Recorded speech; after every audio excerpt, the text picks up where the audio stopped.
네, 안녕하세요. 부동산을 느낌있게 북김입니다. 오늘은 김포 풍무지구 효성 해링턴 플레이스에 대해서 살펴보도록 하겠습니다. 이 효성 해링턴 플레이스를 통해서 풍무지구 전체의 부동산 시장도 살펴볼 예정이니까 끝까지 시청 부탁드리겠습니다.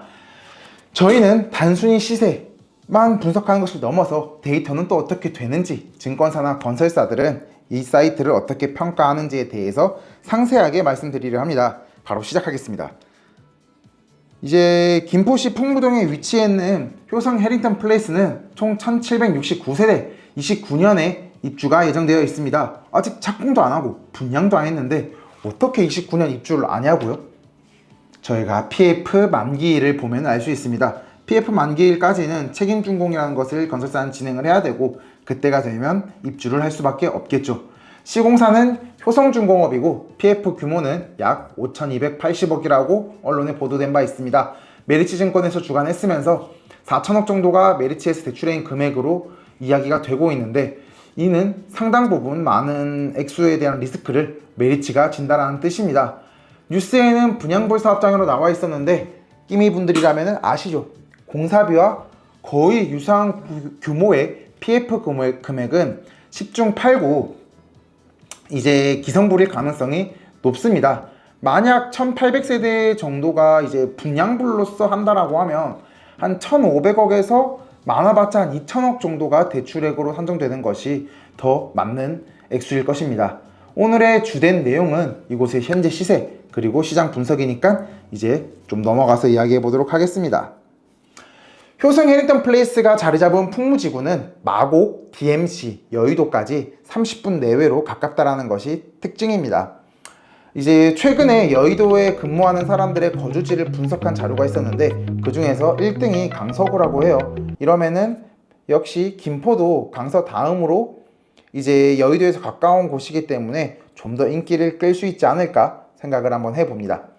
김포공항까지도 물론 가깝고요. 풍무효성 해링턴 골드라인 풍무역과는 약 800m 정도 지도처럼 떨어져 있다는 것을 확인할 수가 있습니다. 양도중 풍무초까지는 500m 이내, 풍무고까지는 1km 정도인데 이 정도만 돼도 학군도 뭐 나쁘지 않다라고 볼 수가 있어요. 뿐만 아니라 홈플러스랑 이마트 트레이더스도 가까운 곳에 있는 것은 실거주를 할 때 큰 장점 중에 하나라고 볼 수가 있겠습니다. 이러한 기본적인 환경을 좀 바탕으로 현재 효성 해링턴 플레이스와 김포 풍무지구의 아파트 시세는 어떤지 한번 본격적으로 파고 들어가 보기 시작하겠습니다. 네, 첫 번째로 풍무 푸르지오 아파트 2712세대죠. 근데 준공은 16년도 6월에 했습니다. 시세는 평당 약 2160만원. 물론 이제 이게 최근에 가장 높은 거래액수기도 합니다. 그리고 두 번째로는 이제 풍무 센트럴 푸르지오 아파트 평당 약 2,400만원으로 어떻게 보면 뭐 대장 아파트라고 할 수가 있어요. 준공은 2018년 6월에 했었고 여기도 35층 그리고 규모도 2,400세대 정도가 되니까 꽤 대단지에 속한다라고 볼 수가 있습니다. 세 번째는 풍무역 롯데캐슬입니다. 720세대 28층인데 준공은 28년 7월 예정이에요. 평당 약 2,314만원인데 계약금을 5%로 완화해준다라는 뉴스를 최근에 볼 수 있었습니다. 청약은 보시는 자료처럼 좀 많이 미달이 되어 있었어요. 그렇기 때문에 저희가 효성 해링턴을 할 때 롯데 거를 사실 기관들은 신경을 많이 쓸 수밖에 없어요. 와, 그럼 우리가 조금 대단지라고 하더라도 2,300만원을 넘어도 되냐? 넘으면 안 된다라는 말이 많을 거고 아마 2,300과 2,500 정도의 분양가를 유지할 가능성이 높습니다. 그래 놓고 분양이 안 되면 할인 분양으로서 진행을 하겠죠. 김포 풍무 꿈의 그린 유로메트로 2단지 같은 경우에는 845세대, 여기는 2014년 준공된 지는 10년이 좀 넘었고 시세는 평당 1,469만원이라고 볼 수 있습니다. 풍무자이 2단지는 조금 비교적 소형단지인데 여기도 2010년도에 준공이 되고 평당 약 1,470만원이라고 보시면 괜찮겠습니다. 원가 측면에서만 봤을 때 효성 해링턴은 평당 2천만원 정도가 가장 적당해 보입니다. 롯데캐슬 대비 효성 해링턴의 장점은 대단지에서 오는 인프라입니다. 브랜드 여류는 단점이고요. 유사 금액으로 분양했을 때 똑같이 힘들어질 수 있어요. 하지만 기존 분양가보다 저렴하게 분양한다면 분양가 동시에 완판도 가능하다고 볼 수도 있을 것 같습니다. 근데 아까 말했다시피 분양은 최소한 2200에서 300으로 시작할 수밖에 없을 거예요. 도시개발 사업이면은 토지를 자연 녹지로 취득한 이후에 용도 변경을 통해서 이제 주거용지로 바꿨을 겁니다. 취득 원가는 사실 동쪽에 있는 남양주가 한 300에서 450 정도가 해요. 근데 김포는 조금 더 상위 급지이기 때문에 한 400에서 550만 원 정도로 예상을 하고 있습니다. 인허가가 3년 정도 이제 진행이 되거든요. 지구 단위 사업도 그렇고 도시개발 사업도 그렇고, 그러면은 각종 금융비를 생각을 했을 때 평당 600만 원까지는 들어갔을 거예요. 왜냐면은 이제 도시개발 사업은 용역비도 꽤 많이 발생을 하고 이제 금융비도 지속적으로 발생할 수밖에 없기 때문에 그렇습니다. 이제 여기도 PF 시장 악화로 분양이 조금 많이 늦어졌어요. 그러다 보니까 평당 이제 더 올라갔을 수도 있겠죠.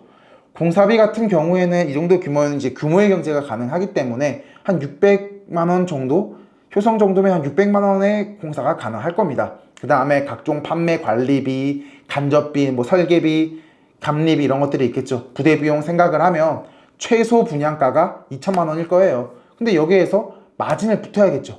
근데 많은 분들이 야, 그렇게 분양이 어려우면 마진 없이 사업하면 되지 않아? 라고 생각을 할 수가 있어요. 개발 사업은 근데 조금 다릅니다. 왜 그러냐면 준공을 하기 위해서 갑자기 예정에 없던 방음벽을 설치해야 될 수도 있고 다양한 리스크들이 계속 나올 수가 있어요.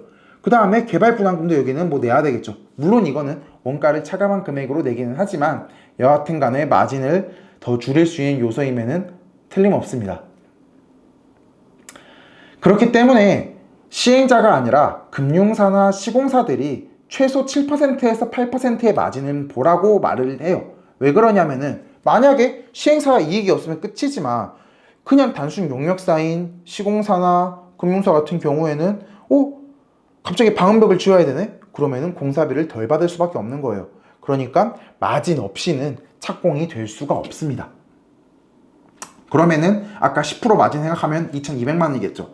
만약 분양이 안 되면은 3개월, 6개월 내로 분양 안 되면 3% 할인 분양, 이거는 판촉비로 돌릴 수 있습니다.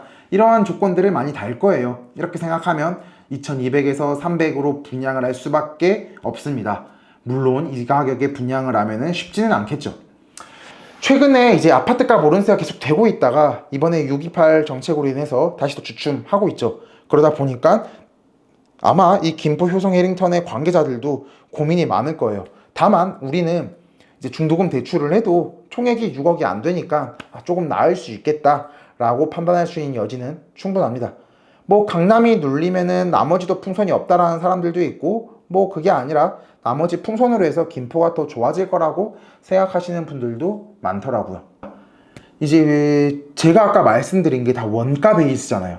그러면은 둘 중에 하나예요. 그냥 효성 해링턴이 분양이 되면 계속 요 지역에 신축으로 쭉 가는 거죠. 신축으로 가다가 언젠가 우리가 좀 더 잘 살아지거나 인플레가 발생하거나 해서 2200과 300에 소화할 수 있는 여건이 됐을 때 그때 신규 분양이 들어갈 것입니다. 왜 그런 줄 아세요? 안 그러면은 마진을 안 보는 건 괜찮은데 손해를 보면서 신규로 착공이 될 수가 없기 때문에 그렇습니다. 사실 다른 도시 개발 구역도 꽤 많지만 거기도 PF가 안 돼서 다들 지금 진퇴양난일 거예요. 서쪽에 위치한 고양시는 또 서울의 베드타운을 지향하고 있기 때문에 공급이 더 축소될 거고 분양가는 가장 싼 분양가가 될 가능성이 높습니다. 그래서 또 많은 플레이어들이 또 어떻게 생각을 하냐, 야, 착공하고 나면 준공 때까지는 다 팔리겠지라는 마음도 없지 않아 가지고 있어요. 김포시는 최근 인구 수는 0.3% 감소했고 세대 수는 유사한 수준입니다. 연령은 경기도가 전반적으로 50대가 가장 많은 것에 비해서 김포는 40대가 19.1%로 가장 높아서 다소 좀 젊은 도시다 라고 볼 수가 있겠습니다. 강서구에서 김포로 약 3년 동안 순 전입이 1927명 되었고 김포에서는 인천 서구로 1438명 전출이 되었습니다.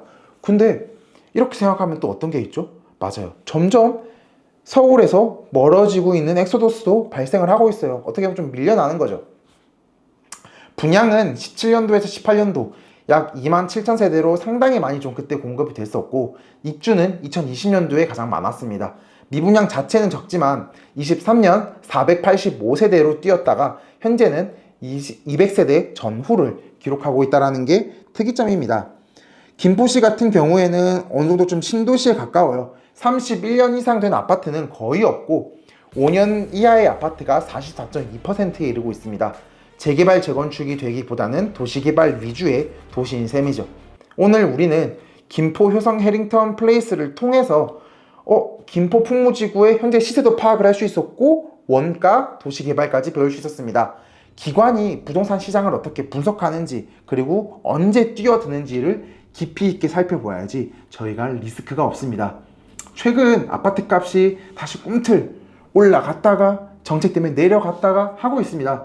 지표상 리먼 이후의 징조들이 보이기 시작을 하고, 규제는 사실 대통령이 바뀌면서 어느 정도 저희가 인지를 하고 있었습니다.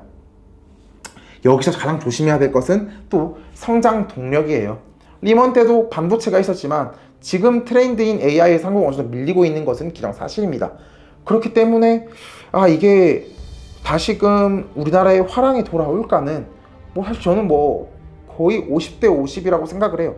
하지만 화랑이 돌아와도 그거는 부동산으로부터가 아니라 우리나라 기반 산업으로부터 오는 화랑일 것입니다.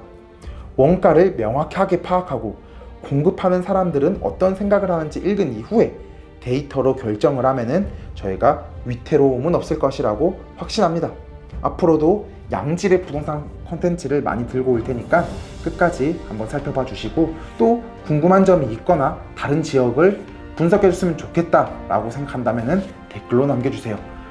구독, 좋아요, 알림 설정, 제가 원래 이런 거 잘 부탁 안 하는데 한번 좀 부탁드리고 싶습니다. 그리고 다음에 또 뵙도록 하겠습니다. 감사합니다.